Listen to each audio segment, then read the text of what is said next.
नमस्ते।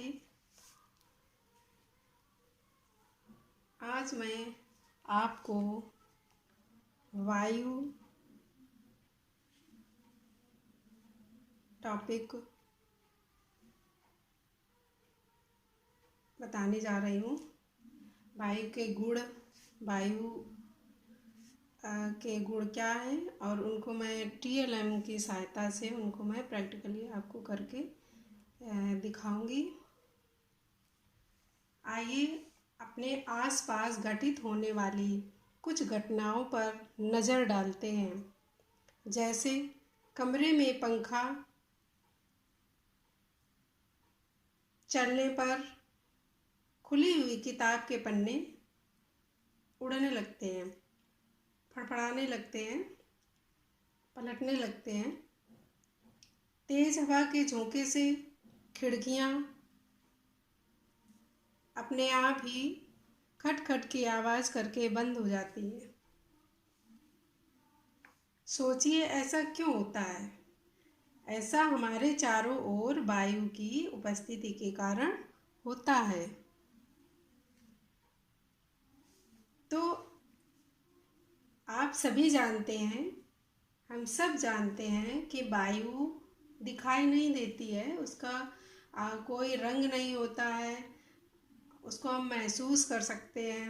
वायु रंगहीन है, गंधहीन है और स्वादहीन है। अब आप कहेंगे कि कभी कभी तो स्मेल आती है, तो उसमें जब कोई बाहरी गैस कोई मिली हुई होती है तो उसमें गंध आती है। जैसे अगरबत्ती जलाई तो उसका धुआं जो है वो उसमें मिक्स हो जाता है तो हमें गंध आती है, मतलब उसकी सुगंध महसूस होती है, ठीक, सूंघ सकते हैं। लेकिन वायु गंधहीन होती है, वायु स्वादहीन होती है।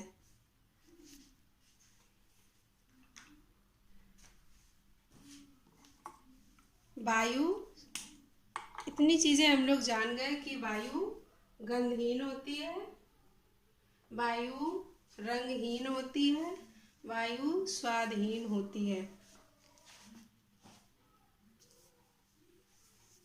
अब कैसे पता करेंगे कि वायु, किसी चीज़ में वायु है?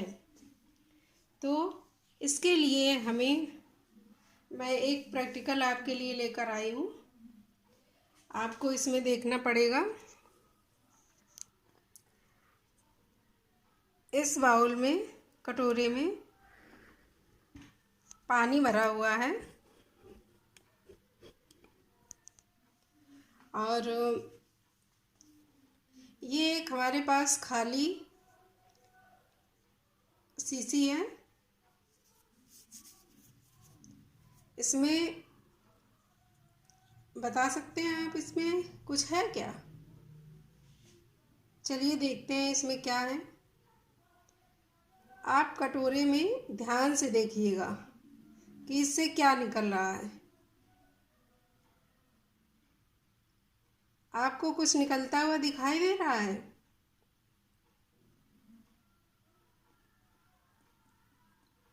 इसके अंदर कुछ भी नहीं था। अब फिर से देखिए, दोबारा इसको देखते हैं। कुछ बुलबुले निकलते हुए दिखाई दे रहे हैं। इसका मतलब इसमें वायु, इसमें हवा है। वही हवा जब मैं इसको ऐसे दबाती हूँ तो वो हवा बुलबुलों के रूप में इस कटोरे में पानी के अंदर से निकलती हुई दिखाई देती है।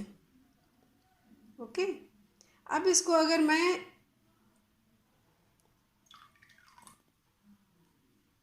अब इसी तरह से ड्रॉप में भी होगा।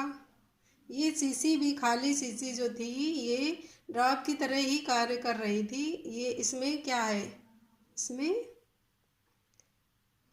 खाली है। अब इसको हम देखेंगे, क्योंकि ये छोटा है इसलिए कम निकल रही है। तो इसमें क्या भरा हुआ था? दोनों ही खाली थे और जब हमने पानी के अंदर इसको दबाया तो इससे क्या निकली? हवा, जो कि हमें बुलबुलों के रूप में पानी के अंदर दिखाई दे रही है। अच्छा, एक खाली शीशी लेते हैं, एक खाली बोतल लेते हैं। ये हमारे पास खाली बोतल है छोटी, और इसको हम सीधा इस कटोरे में डुबा देते हैं। आपको क्या दिखाई दिया? कुछ नहीं। अब इसको अगर हम तिरछा करके थोड़ा सा तिरछा कर देते हैं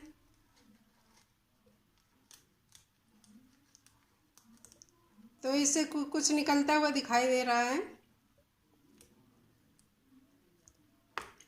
इसमें भरी हुई हवा निकलती हुई दिखाई दे रही है, और इसके अंदर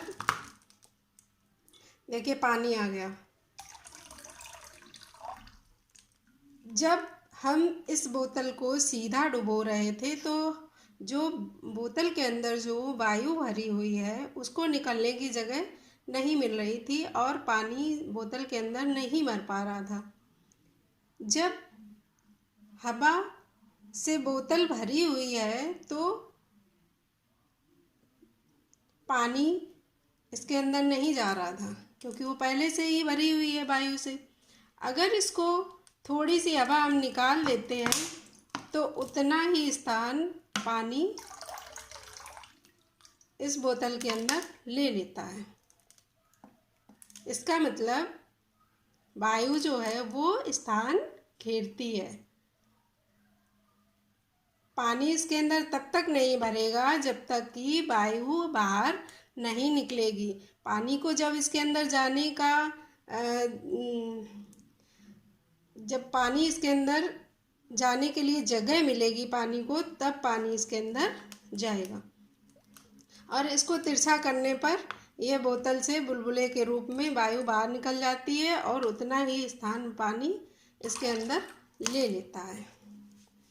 तो इस प्रैक्टिकल से इस सिद्ध होता है कि वायु स्थान घेरती है।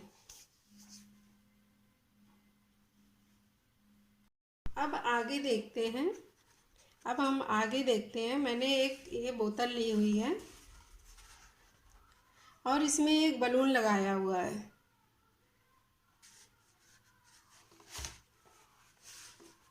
अब देखेंगे कि क्या हम इस बोतल में लगे हुए इस बलून को बोतल के अंदर फुला सकते हैं। इस गुब्बारे में क्या हम हवा भर सकते हैं?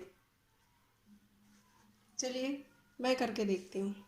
आप भी करके इसको ज़रूर देखिएगा। एक बोतल लेकर के इस तरह से बलून लगाइए और उसमें आप इसको बोतल के अंदर फुलाइएगा। फुलाने की कोशिश करते हैं।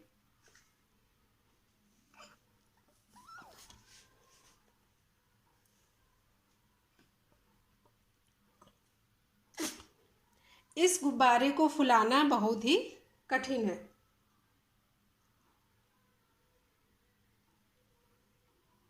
बोतल के अंदर यह गुब्बारा नहीं फूलेगा। क्यों? क्योंकि इस बोतल के अंदर पहले से ही हवा भरी हुई है, और हम गुब्बारे में ऊपर से हवा डाल रहे हैं। तो जब तक इस बोतल के अंदर की हवा नहीं बाहर नहीं निकलेगी तब तक हम इस बलून को नहीं फुला सकते हैं। ऊपर से हमने बोतल को इससे बंद कर रखा है और हवा निकलने का कहीं कोई माध्यम नहीं है। तो यदि हम इस बोतल में एक छेद कर दें तो बोतल के अंदर इस गुब्बारे को फुलाया जा सकता है।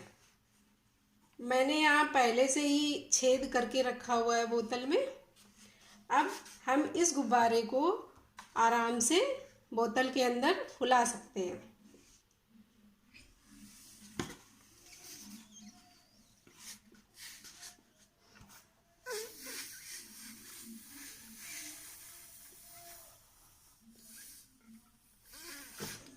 तो आपने देखा कि यह इस तरह से फूल जाएगा गुब्बारा। यदि इस छेद को हम इस तरह से उंगली से बंद कर देते हैं या बिना छेद वाली बोतल में गुब्बारा फुलाने की कोशिश करते हैं तो वह गुब्बारा नहीं फूलता है।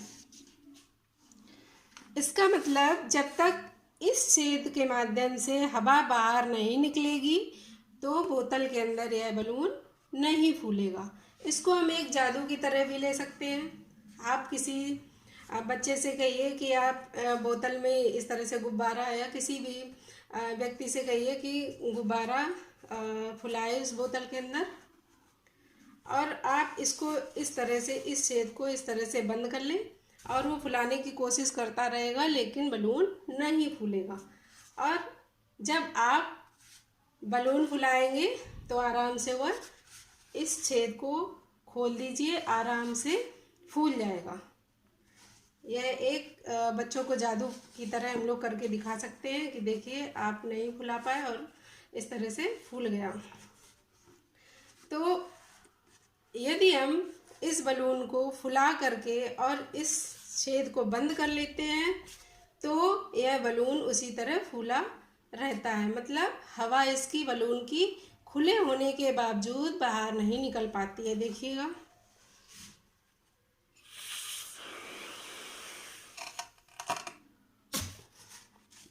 बलून फूला हुआ है। क्योंकि मैं यहाँ पर इस छेद को बंद किए हुए हूँ, इस छेद से हवा। तो आपने देखा कि इसको